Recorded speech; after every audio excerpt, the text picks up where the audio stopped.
പെരിയ ഇരട്ടക്കൊലക്കേസിലെ പ്രതികൾക്ക് പരോൾ നൽകിയതിൽ റിപ്പോർട്ട് ആവശ്യപ്പെട്ട ആഭ്യന്തരമന്ത്രി രമേശ് ചെന്നിത്തല ഇപ്പോൾ രംഗത്തെത്തിയിട്ടുണ്ട്. അടിയന്തരമായി റിപ്പോർട്ട് നൽകാൻ ആഭ്യന്തര വകുപ്പ് അഡീഷണൽ ചീഫ് സെക്രട്ടറിയോട് ആവശ്യപ്പെട്ടു. LDF സർക്കാർ അധികാരം ഒഴിയുന്നതിന് തൊട്ടു മുൻപായിരുന്നു പരോൾ അനുവദിച്ചുകൊണ്ടുള്ള തീരുമാനം. സിജോ വി ജോൺ ചേരുകയാണ് വിവരങ്ങളുമായി. സിജോ, ഒരുപക്ഷെ ഈ പരോൾ റദ്ദാക്കുന്നതിലേക്കുള്ള ആദ്യ പടിയാണോ ഈ റിപ്പോർട്ട്? ആഭ്യന്തരമന്ത്രി ഇപ്പോൾ റിപ്പോർട്ട് തേടിയിരിക്കുന്നത്.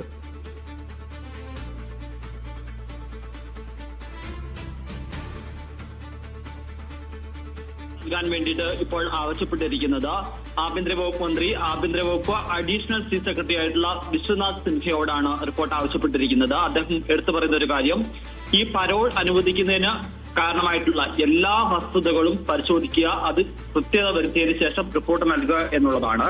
ഏതെങ്കിലും തരത്തിൽ തെറ്റായ വിവരങ്ങൾ നൽകിയാണ് ഇത്തരത്തിൽ പരോൾ ലഭിച്ചിട്ടുണ്ടെങ്കിൽ സ്വാഭാവികമായും അത് ഇമ്മീഡിയറ്റ്ലി തന്നെ റദ്ദാക്കപ്പെടാനുള്ള സാഹചര്യത്തിലേക്ക് പോകും. അതല്ല മറിച്ച് ന്യായമായ കാരണങ്ങൾ കൊണ്ടാണ് പരോൾ അനുവദിച്ചിട്ടുണ്ടെങ്കിൽ എന്തായാലും അവർക്ക് പുറത്തു തന്നെ തുടരുകയും ചെയ്യാം. 20 ദിവസത്തേക്കാണ് ഈ പ്രതികൾക്ക് പരോൾ അനുവദിച്ചിരുന്നത്. ഇതിൽ 1-ാം പ്രതിയായിട്ടുള്ള പീതാംബരൻ, 4-ാം പ്രതിയായിട്ടുള്ള അനിൽ, 5-ാം പ്രതിയായിട്ടുള്ള ബിജിൻ, 7-ാം പ്രതി അശ്വിൻ, 15-ാം പ്രതി സുരേന്ദ്രൻ എന്നിവർ ജയിൽ മോചിതരാകുകയും പിന്നീട് ഇവരുടെ വീടുകളിൽ എത്തിക്കുകയും ചെയ്തിട്ടുണ്ട്.